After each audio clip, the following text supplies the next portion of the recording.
السلام علیکم ورحمۃ اللہ وبرکاتہ۔ میں امتیاز علیل۔ سب سے پہلے تو میں آپ لوگوں سے معذرت چاہتا ہوں کہ میں آپ لوگوں کا شکریہ ادا کرنے میں تھوڑی سی دیری ہوئی۔ اس کی وجہ یہ ہے کہ کل لگاتار تقریباً 12 گھنٹے گاڑی کے اوپر بیٹھ کے اورنگ آباد سے تھانے تک کا سفر طے کرنا، اس کے بعد بہت زیادہ سیویئر بیک پین ہو گیا تھا، جس کی وجہ سے آج دن میں مجھے 2 مرتبہ فزیو تھراپی کروانی پڑی۔ لیکن الحمدللہ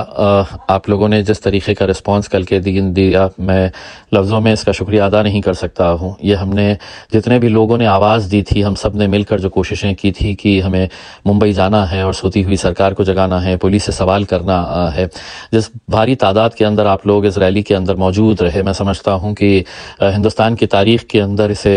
یقیناً یاد کیا جائے گا۔ اور ہم لوگ سب کلمے کی بنیاد کے اوپر اپنے نبی کریم صلی اللہ علیہ وسلم کے نام کے اوپر اکٹھا ہوئے تھے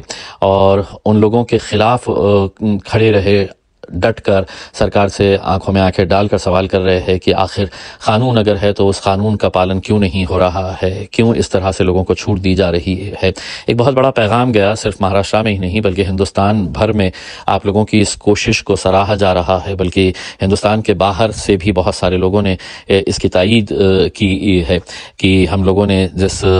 طریقے سے اپنا پیغام پہنچانے میں کچھ حد تک کامیاب ہوئے ہیں۔ مجھے معلوم ہے کہ ابھی بہت لڑائی باقی ہے، کیونکہ جو کوئی بھی حرکتیں ہو رہی ہے یہ سرکار کی وجہ سے ہو رہی ہے، سرکار کے کہنے کے اوپر ہو رہی ہے، اور سرکار کا پورا ساتھ ان لوگوں کو مل رہا ہے۔ اس وجہ سے ان کی زبان اتنی لمبی ہوتی جا رہی ہے۔ کہیں نہ کہیں اس زبان کو تھوڑی کم کرنے کا کام ہم لوگوں نے اتنی بڑی ریلی کے ذریعے کرنے میں سمجھتا ہوں کہ ہمیں کچھ حد تک تو ضرور کامیابی ملی ہے۔ لڑائی ابھی ختم نہیں ہوئی ہے، لڑائی ابھی اور بھی ہمیں کرنی ہے۔ بہت سارے لوگ سوشل میڈیا کے ذریعے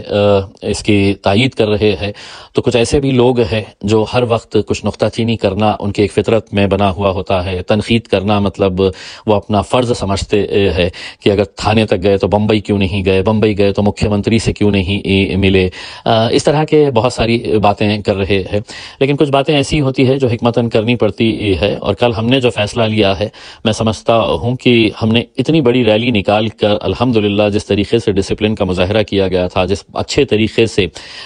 جس نیک مقصد کے لیے ہم لوگ جا رہے تھے، اس میں ہمیں کامیابی ملی، لیکن کہیں نہ کہیں کچھ داغ لگانے کی کوششیں آگے چل رہی تھی۔ اس وجہ سے کل کا جو فیصلہ کیا گیا تھا ہم نے، وہ فیصلہ میں سمجھتا ہوں کہ میں